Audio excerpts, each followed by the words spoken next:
أقيم في فرع حزب البعث العربي الاشتراكي بدمشق ملتقى حواري بمناسبة عيد الجيش العربي السوري تحت عنوان الصمود السوري وآثره في إعادة تموضع القوى إقليميا ودوليا، وذلك بحضور شخصيات حزبية وسياسية. اليوم هذا الجيش يخوض حربا غير مسبوقة بوجه الإرهاب.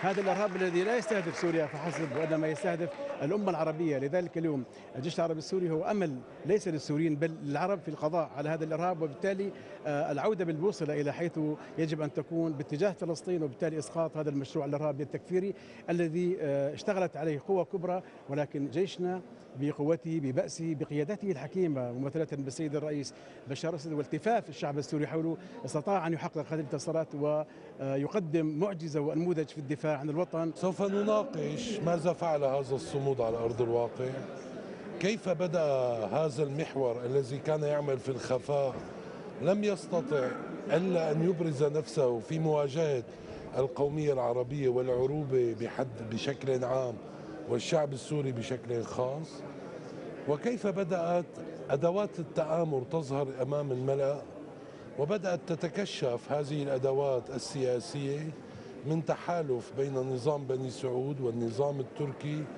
والنظام أيضا الصهيوني على أرض الواقع. اليوم الجيش العربي السوري يخوض معركة الإنسانية، يخوض معركة الكرامة والسيادة ضد التجزئة ومشاريع التفتيت ومشاريع الصهيونة التي لطالما استهدفت أمتنا.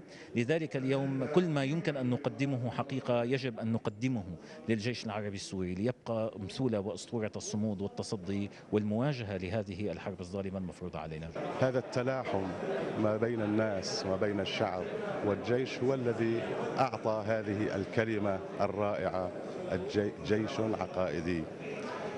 فالجيش الله سبحانه وتعالى نصره بقوة شعبه وبتلاحم كل فئاته. نحن اليوم إذ نلتقي في هذا الملتقى الذي يقيمه فرع حزب البعث العربي الاشتراكي في قاعة 7 نيسان،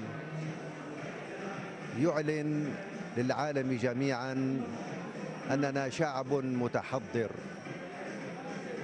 لأن الحوار بين أفراد الأسرة الواحدة هو الذي يجمعها ويقويها بكل أطيافها. الملتقى تناول دور الجيش العربي السوري في الصمود بوجه المؤامرة الكونية التي تتعرض لها بلدنا سوريا، مستضيفا الدكتور حسن الباحث الاستراتيجي والأستاذ الجامعي أسامة دنورة. إذا تأكيدا وإجماع من الحضور على أهمية الصمود من كافة شرائح المجتمع في وجه المؤامرة التي تتعرض لها سوريا. للإخبارية السورية علي معلا، دمشق.